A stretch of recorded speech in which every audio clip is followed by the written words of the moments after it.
Hello to all students. अभी हम महाजनपद काल के बारे में देखेंगे, जो कि 600 ईसा पूर्व से 300 ईसा पूर्व तक का काल माना जाता है। इसे युद्ध काल भी देखा जाता है, युद्ध काल के रूप में भी देखा जाता है, जिसे 3 भाग में बांटा है हमने। ऋग्वेद काल, जहाँ पशुपालन बहुत ही विकसित था। फिर उत्तर वैदिक काल, जहाँ कृषि विकसित थी और जनपद भूमि की अवधारणा मानी जाती थी। और तीसरा है महाजनपद काल, जो कि मगध साम्राज्य यहाँ पर व्यापक था और यहाँ राज्य का निर्धारण महाजनपद से होता था। तो हम देखते हैं कि जो इसका उद्भव है वो 6ठी शताब्दी ईसा पूर्व यानी 6th सेंचुरी का काल माना जाता है। यहाँ भारतीय इतिहास में एक महत्वपूर्ण कालखंड के रूप में जाना जाता है।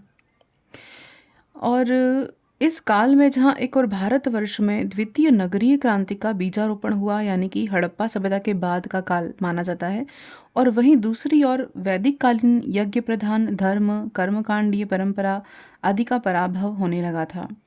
और हम देखते हैं कि यहाँ लोहे का व्यापक उपयोग देखा जाता है। लोहे के व्यापक उपयोग के कारण यहाँ पर इस युग में एक नवीन कृषि प्रणाली का विकास हुआ, जिसके फलस्वरूप हम मानते हैं कि कृषि उत्पादन के अधिशेष की स्थिति उत्पन्न हुई।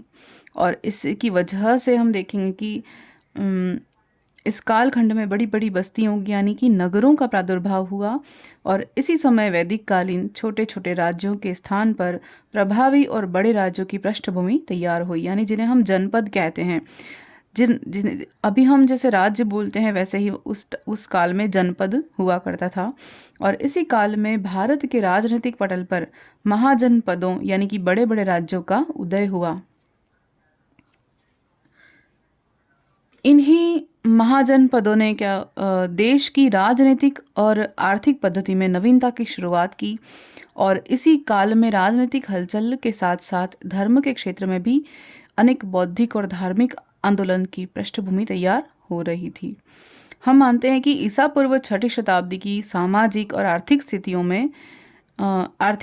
ने जैन धर्म और बौद्ध धर्म जैसे धार्मिक आंदोलनों को आधार दिया।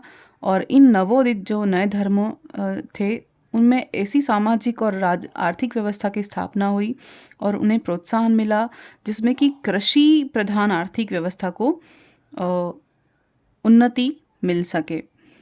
और इन स्थितियों में लोगों ने अपनी ज़मीन पर कब्जा बनाए रखने के लिए पड़ोसी क्षेत्रों की कीमत पर विस्तार भी किया, यानी कि नगर जो थे वो महाजनपद कहे जाते थे। यहाँ के जो लोग थे यानी जनजाति के बजाय जनपद क्षेत्र के प्रति निष्ठावान थे। और 16 प्रदेशों में इन्हें डिवाइड किया गया, यानी महाजनपद कितने डिवाइड किए गए? 16। इसी प्रकार हम देखते हैं कि उत्तर वैदिक काल में राज्यों के स्थान पर क्षेत्रीय राज्यों के गठन की जो प्रवृत्ति प्रारंभ हुई, उसका पूर्ण विकास 6ठी शताब्दी में दृष्टिगोचर होता है, देखा जाता है। और इसके समकालीन साहित्य स्रोतों से प्राप्त होता है कि बड़े बड़े राज्य जिन्हें आमतौर पर महाजनपद के नाम से जाना जाता था की जानकारी मिलती है, यानी कि अभी जो जितने भी राज्य थे उन्हें उस टाइम पर हम क्या कहते थे? महाजनपद कहते थे। और उसके समकालीन जैसे बौद्ध ग्रंथ है अंगुत्तर निकाय, उसमें हमें मिला है कि अंगुत्तर निकाय और महावस्तु और जैन ग्रंथ भगवती सूत्र, इनमें हमें इनका 16 महाजनपदों के बारे में उल्लेख मिला है। इन्हें 2 भागों में डिवाइड किया। एक तो राजशाही राज्य जिनमें कि अंग, अवंती, चैदी, वत्स, मगध, काशी, कौशल और गांधार आते थे। और गणतंत्र राज्य जिनमें कि वज्जी, कुरु, कंबोज, पांचाल, मल्ल आते थे। और अथर्ववेद में सबसे पुराना संदर्भ इसी का मिलता है।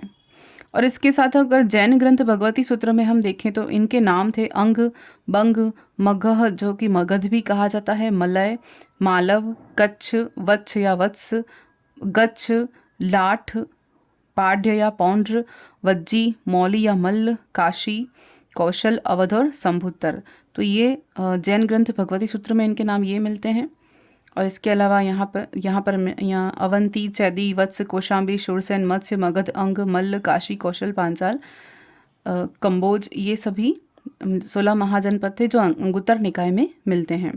तो अब हम देखते हैं कि महाजनपद काल जो है उसकी विशेषताएं क्या क्या हैं। पहला तो हम देखते हैं कि लोहे का प्रचुर मात्रा में यहाँ पर प्रयोग मिला, जिसके कारण ही कृषि जो है वो बहुत ही विकसित हो पाई, क्योंकि उपकरण विकसित हुए।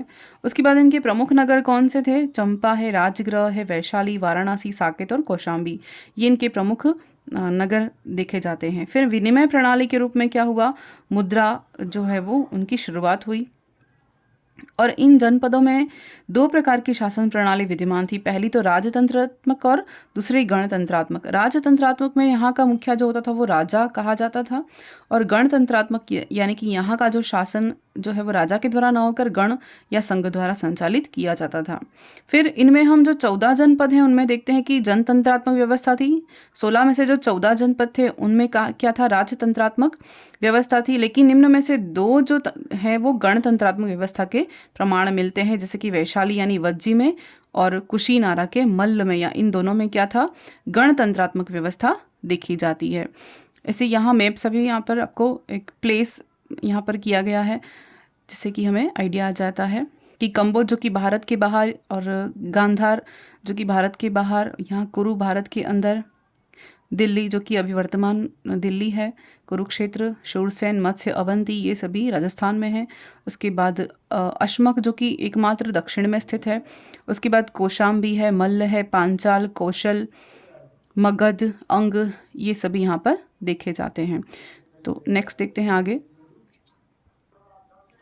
नेक्स्ट देखते हैं, यह जो काल था यानी महाजनपद काल जो है वो धार्मिक क्रांति के लिए भी जाना जाता है, और इसी सदी में महावीर स्वामी गौतम बुद्ध द्वारा क्रमशः जैन धर्म और बौद्ध धर्म का प्रवर्तन किया गया। इसी के साथ हम देखते हैं कि महाजनपद और उनकी विशेषताएं। तो हम यहाँ 16 जो महाजनपद हैं उनके बारे में देखेंगे, उनकी राजधानी देखेंगे और उनकी विशेषताएं देखते हैं।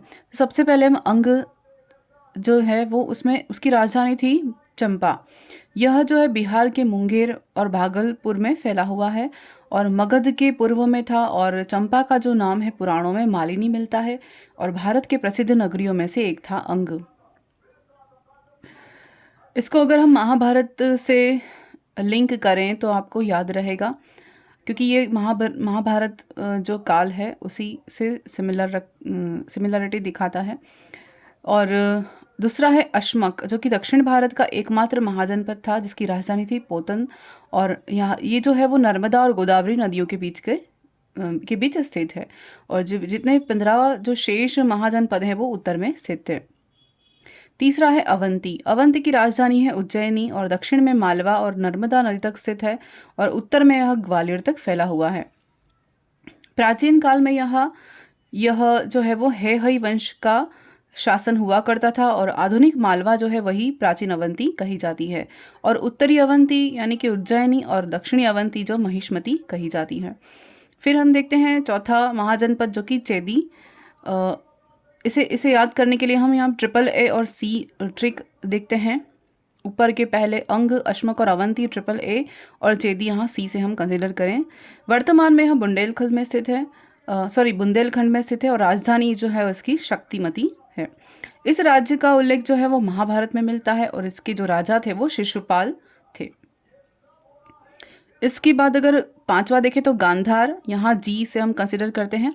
वर्तमान पाकिस्तान का जो पश्चिमी क्षेत्र है और अफगानिस्तान का पूर्वी क्षेत्र और कश्मीर का कुछ भाग जो है गांधार है।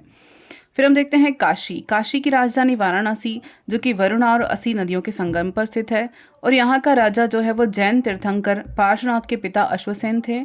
और भारतवर्ष की सर्वाधिक प्राचीन या सर्वप्रधान नगरी जो है वो काशी देखी जाती है। भारतवर्ष की सर्वप्रधान नगरी जो है वो काशी मानी जाती है।